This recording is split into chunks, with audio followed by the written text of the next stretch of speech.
নমস্কার। আজকের suspense story চ্যানেলে আপনাদের সকলকে স্বাগত।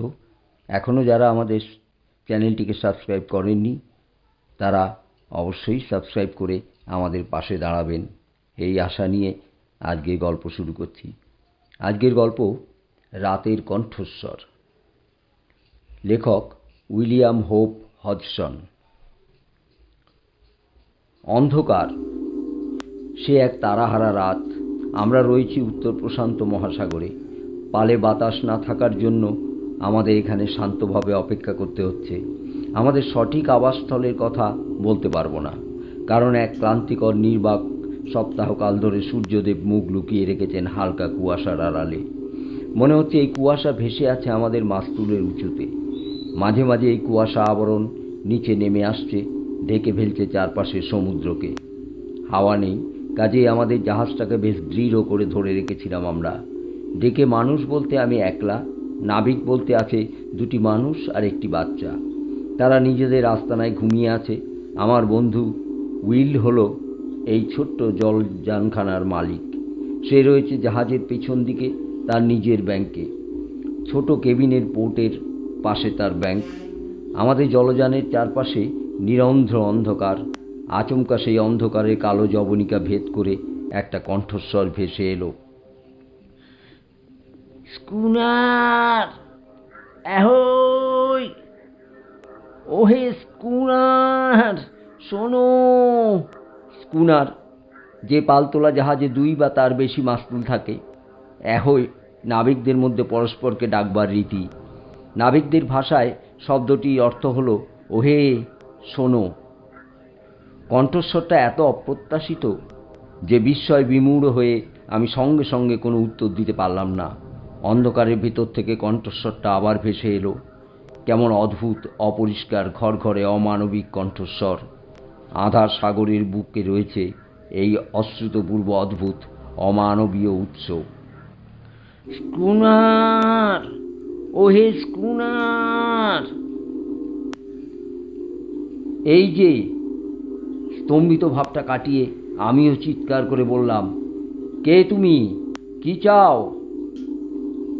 আমি আবার বুদ্ধি আর বিবেচনা শক্তি যেন ফিরে পেয়েছি। ভয় পাবেন না। অন্ধকারের মধ্য থেকে অদ্ভুত কণ্ঠস্বরে উত্তর ভেসে এলো। হয়তো ওই অদ্ভুত কণ্ঠের অধিকারী আমার স্বরের মধ্যে ধৈর্যচ্যুতির পরশ খুঁজে পেয়েছে। আপনার ভীত হওয়ার কোনো প্রয়োজন নেই। আপনার ক্ষতি করবার শক্তি বা সামর্থ্য আমার নেই। আপনি কে? আমি এক হতভাগ্য বৃদ্ধ মানুষ। বক্তব্যের মাঝখানে বিরতিটুকু কেমন যেন কানে বাজল। বৃদ্ধ আর মানুষ, এই শব্দ দুটির মাঝখানে এমন অদ্ভুত বিরতি কেন? পরে অবশ্য আমি এই বিরতির তাৎপর্য বুঝতে পেরেছিলাম। তাহলে কাছে আসছেন না কেন? আমি একটু বিরক্তিভাবেই জিজ্ঞেস করলাম। আমি যে একটু ঘাবড়ে গিয়েছি কণ্ঠস্বরের মধ্যে এমন একটা ইঙ্গিত ছিল, আর সেই ইঙ্গিতটা আমি মোটেই পছন্দ করিনি। আমি আমি পারি না। আমি কাছে আসতে পারি না। সেটা নিরাপদ হবে না, মোটেই নিরাপদ হবে না। আমি... কণ্ঠস্বর থেমে গেল। চারপাশে আবার নিস্তব্ধ। আপনি কি বলতে চাইছেন? আরও অবাক হয়ে আমি জিজ্ঞেস করলাম, কি নিরাপদ হবে না? আপনি কোথায়? কান পেতে রইলাম কিছুক্ষণ, কিন্তু অন্ধকারের মধ্যে থেকে কোনো উত্তর এলো না। আচম্বিতে একটা অনির্দিষ্ট সন্দেহ আমার মনের মধ্যে দানা বেঁধে উঠতে লাগলো। অবশ্য কিসের সন্দেহ তা আমি সঠিকভাবে বলতে পারবো না। ছুটে গিয়ে একটা লণ্ঠন নিয়ে এলাম। সঙ্গে সঙ্গে পায়ের গোড়ালি দিয়ে ডেকে আঘাত করে উইলকে জাগাবার চেষ্টা করলাম। তারপর আবার ফিরে এলাম যেখানটায় দাঁড়িয়েছিলাম। রেলিংয়ের ওপারে নিঃশব্দ অনন্ত সমুদ্র দিকে আলো ফেললাম, কিন্তু নিরন্ধ্র অন্ধকারে কালো জবনিকা ভেদ করে লণ্ঠনের হলুদ আলো বেশি দূর যেতে পারল না। কিন্তু অবাক কাণ্ড, সাগরের দিকে আলো ফেলতে একটা অস্পষ্ট অবরুদ্ধ আর্তস্বর আমার কানে ভেসে এলো। তারপরেই শুনতে পেলাম ছলাৎ করে একটা শব্দ। কেউ যেন আচমকা জলের মধ্যে দাঁড় ফেলল। আমি কিছু দেখছি এটা নিশ্চিতভাবে বলতে পারছি না, তবে মনে হচ্ছে আলোর প্রথম রশ্মি গিয়ে যখন পড়ল তখন জলের উপর কিছু যেন একটা ছিল, আর এখন জলের উপর কাউকে দেখা যাচ্ছে না, কিচ্ছু দেখা যাচ্ছে না। এই যে কে কথা বলছিলেন, কোথায় গেলেন, এ আবার কিরকম নির্বোধ রসিকতা? কিন্তু কেউ কোনো উত্তর দিল না, কেবল দূর থেকে ভেসে আসতে লাগলো অস্পষ্ট ছপ ছপ শব্দ। কেউ যেন দাঁড় বেয়ে নৌকো নিয়ে গা ঢাকা দিচ্ছে রাতের অন্ধকারে। জাহাজের পেছন দিকটায় পাটাতনের ফোকরের দিক থেকে উইলের কণ্ঠস্বর শোনা গেল। ব্যাপার কি জর্জ? এখানে এসো উইল, আমি বললাম। কি হয়েছে? ডেক দিয়ে আস্তে আস্তে উইল বলল। আগে একটু যে অদ্ভুত ব্যাপারটা ঘটল তার কথা ওকে বললাম।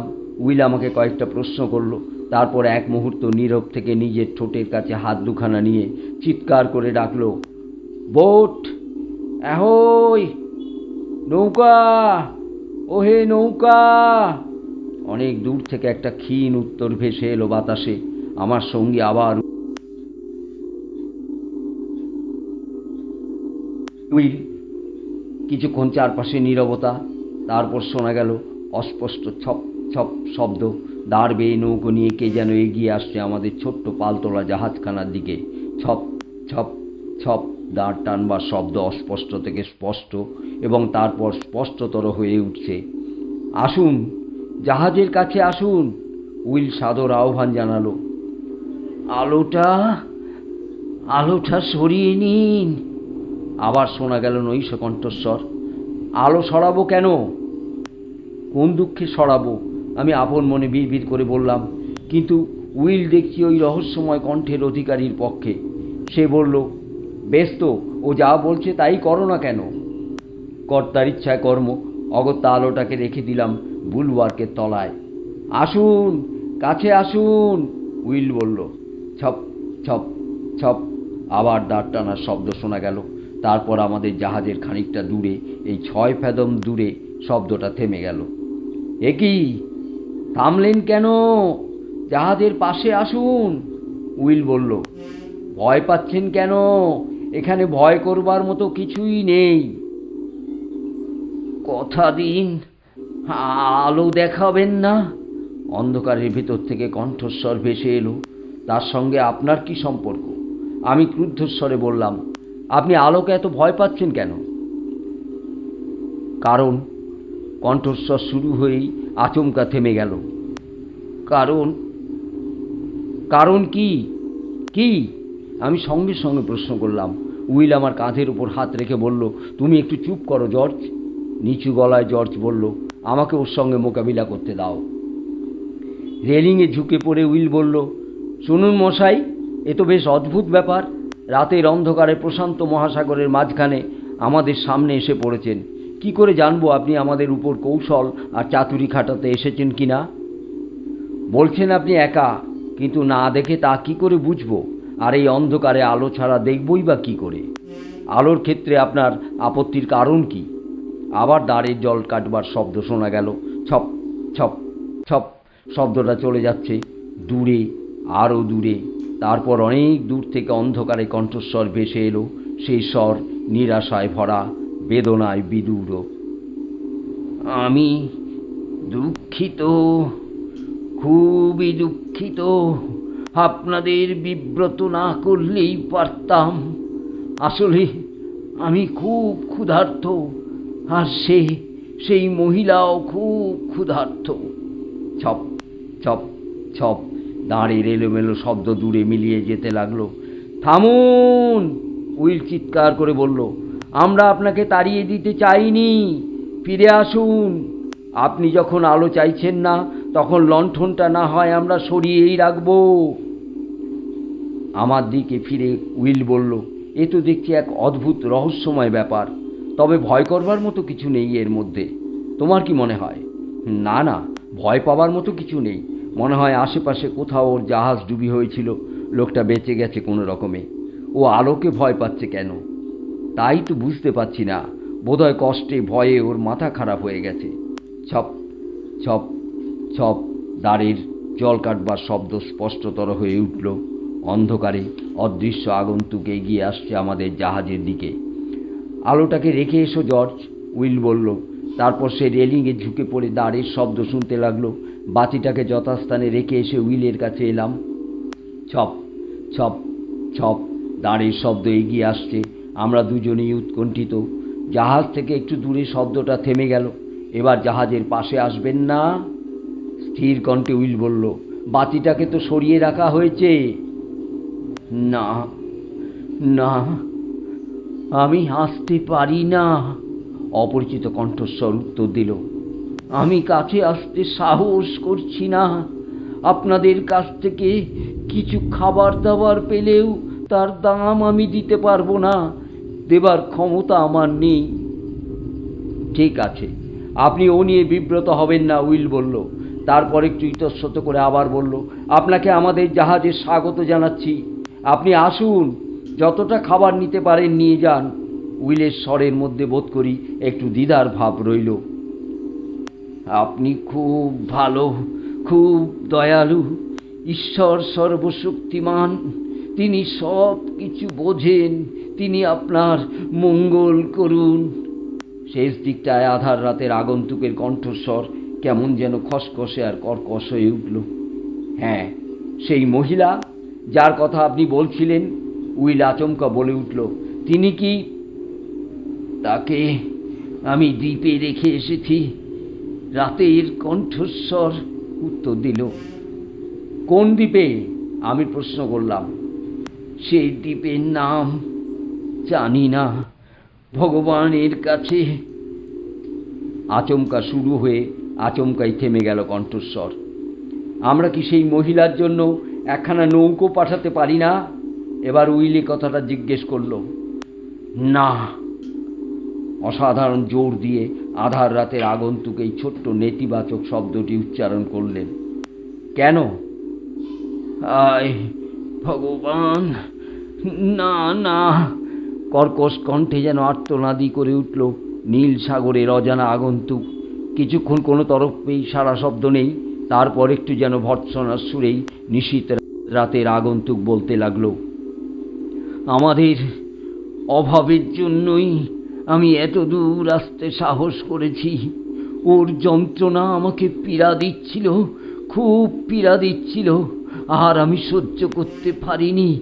দারুণ ঝুঁকি নিয়ে এত দূর পর্যন্ত চলে এসেছি। আপনি যেই হন না কেন, একটু অপেক্ষা করুন। আমি আপনাদের জন্য কিছু খাবার নিয়ে আসি। এক্ষুনি আসবো আমি। কয়েক মিনিটের মধ্যে ভাড়ার থেকে নানা রকম অনেক খাবার নিয়ে এলো উইল। রেলিংয়ের সামনে থেকে সে বলল, খাবারটা নিতে জাহাজের গায়ে নৌকোটা লাগাবেন না? না না, আমার সেই সাহস নেই। কণ্ঠস্বর শুনে আমার মনে হলো যে আধার রাতের অতিথি তার মনের একটা তীব্র আকাঙ্ক্ষাকে দমন করলো। একটা দারুণ ইচ্ছাকে যেন চুপ করিয়ে দেওয়া হলো জোর করে। হঠাৎ আলোর ঝলকানির মতো আমার মনের মধ্যে কতগুলো চিন্তা এলো।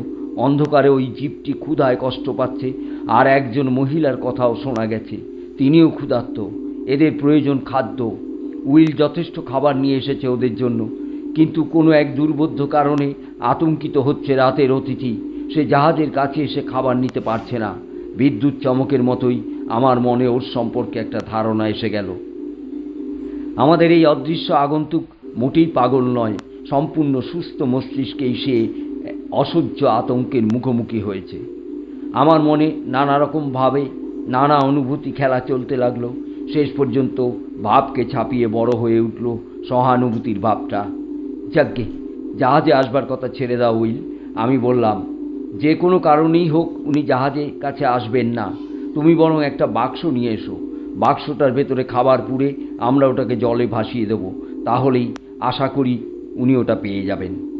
তাই করলাম আমরা। একটা নৌকোর হুকের সাহায্যে আমরা খাবার ভর্তি বাক্সটাকে সাগরের জলে ভাসিয়ে দিলাম।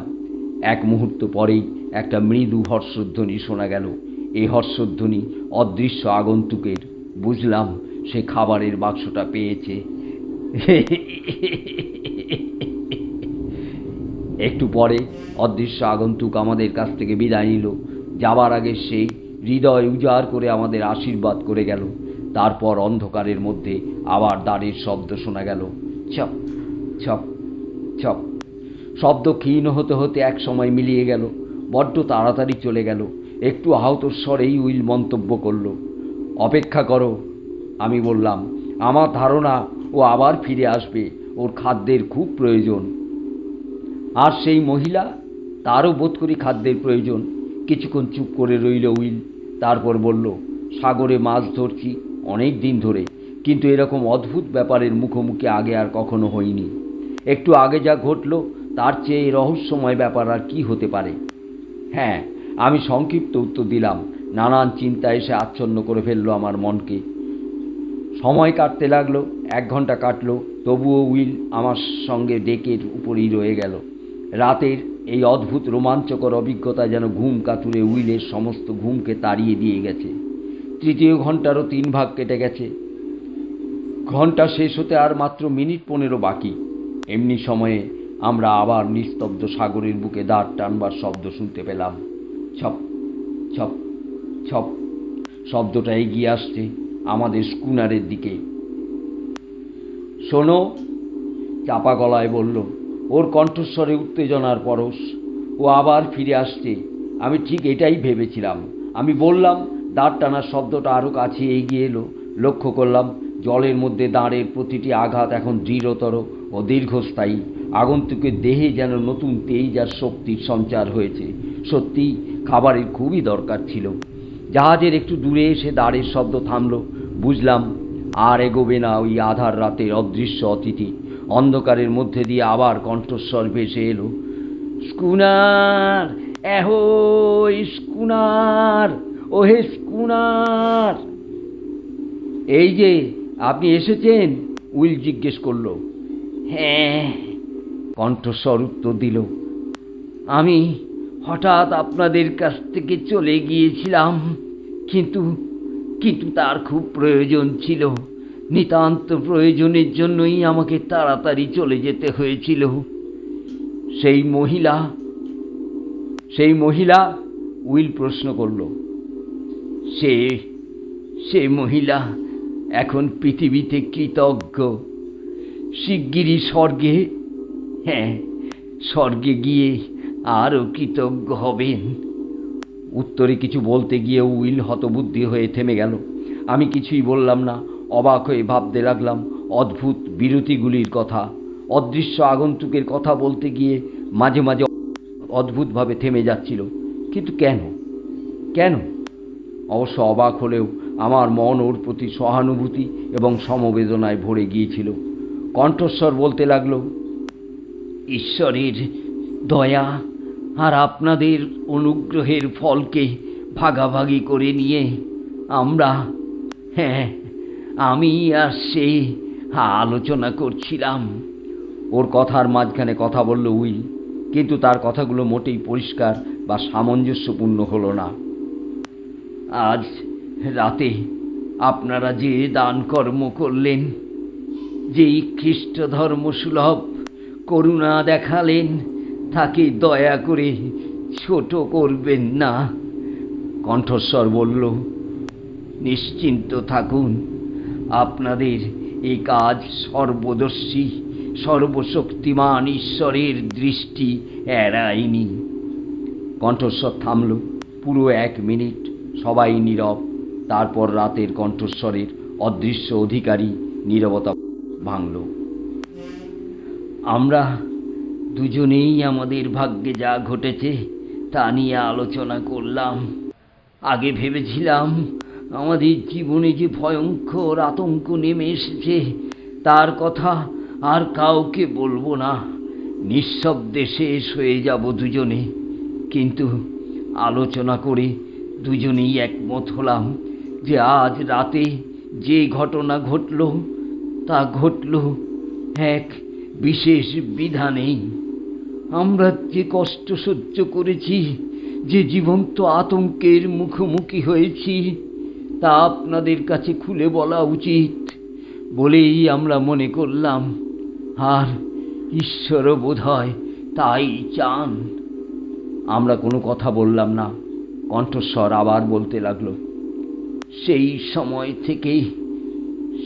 সময় থেকে দ্বিধাগ্রস্তভাবে কণ্ঠস্বর থামল। হ্যাঁ বলুন, নরম গলায় উইল বলল। আলবার্টাস জাহাজখানা ডুবে যাওয়ার সময় থেকেই ও নিজের অজ্ঞাতেই আমার গলা থেকে একটা স্বর বেরিয়ে এলো। 6 মাস আগে ওই জাহাজখানাই তো নিউ ক্যাসল থেকে প্রিস্কোর দিকে যাত্রা করেছিল। তারপর থেকে জাহাজখানার আর কোনো খবর শোনা যায়নি। জাহাজখানা কোথায় কিভাবে উধাও হলো তাও কেউ বলতে পারে না। হ্যাঁ হ্যাঁ, ঠিকই বলেছেন আপনি, কণ্ঠস্বর উত্তর দিল। বলুন, কি করে জাহাজডুবি হলো? বিষুবরেখার কয়েক ডিগ্রি উত্তরে আমাদের জাহাজ অ্যালবার্টাস এক প্রচণ্ড ঝড়ের মুখে পড়ল। জাহাজের মাস্তুল ভেঙে গেল। সারা রাত ধরে চলল ঝড়ের উদ্দাম লীলা। ঝড়ের দাপটে জাহাজের অবস্থা সঙ্গীন হয়ে উঠল। ক্রুদ্ধ জটিকা দানব জাহাজখানাকে তাড়িয়ে নিয়ে চলল নিজের খেয়াল খুশি মতো। পাহাড়ের মতো উঁচু এক একটা ঢেউ এসে আছড়ে পড়তে লাগলো পাটাতনের উপর। মনে হলো এই বুঝি পাটাতন চূর্ণ বিচূর্ণ হয়ে যায়। আর সে কি দুলুনি! জাহাজ একবার যেন তলিয়ে যাচ্ছিল রসাতলে, আবার আবার ঢেউয়ের সঙ্গে সঙ্গে যেন উঠে পড়ছিল পাহাড় চূড়ায়। হাওয়া বইছিল শোঁ শোঁ করে, যেন লক্ষ লক্ষ ক্রুদ্ধ দানব দারুণ ক্রোধে হুঙ্কার করতে করতে জাহাজখানাকে উড়িয়ে নিয়ে যেতে চাইছিল সুদূর দানব লোকে। শেষ রাতের দিকে ঝড়ের দাপট কমল। ভোর হলেই দেখা গেল জাহাজ ফুটো হয়ে গেছে। জল ঢুকতে শুরু করেছে জাহাজে। হাওয়া একেবারে পুড়ে গেল। আর সব নাবিকেরা নৌকো করে চলে গেল ঝড়ে বিধ্বস্ত জাহাজ থেকে। বিধ্বস্ত জাহাজে পড়ে রইলাম আমরা দুজনে, আমি আর আমার লিজা। আপনারা পড়ে রইলেন কেন? আমি জিজ্ঞেস করলাম।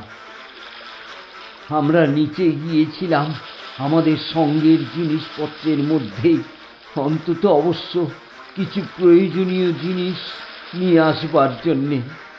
সলিল সমাধি হবে এই আতঙ্কে যাত্রী আর নাবিকদের বুদ্ধি আর বিবেচনা শক্তি বোধহয় নষ্ট হয়ে গিয়েছিল। আমরা যখন ডেকের উপরে এলাম তখন নৌকোগুলো চলে গিয়েছে অনেক দূরে, দিগন্ত রেখার কাছাকাছি। ওদের ডেকে আর কোনো লাভ নেই। অত দূর থেকে আমাদের ডাক ওরা শুনতেই পাবে না। তবু নিরাশায় ভেঙে পড়লাম না আমরা, বরং সঙ্গে সঙ্গেই কাজে লেগে গেলাম।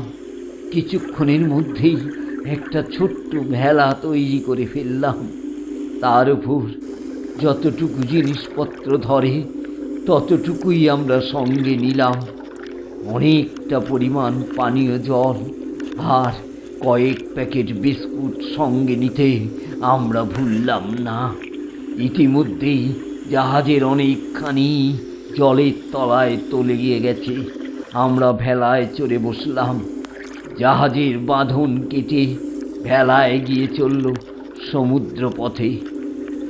পরে লক্ষ্য করলাম আমাদের ভেলা কোন স্রোতের গতিপথে পড়েছে।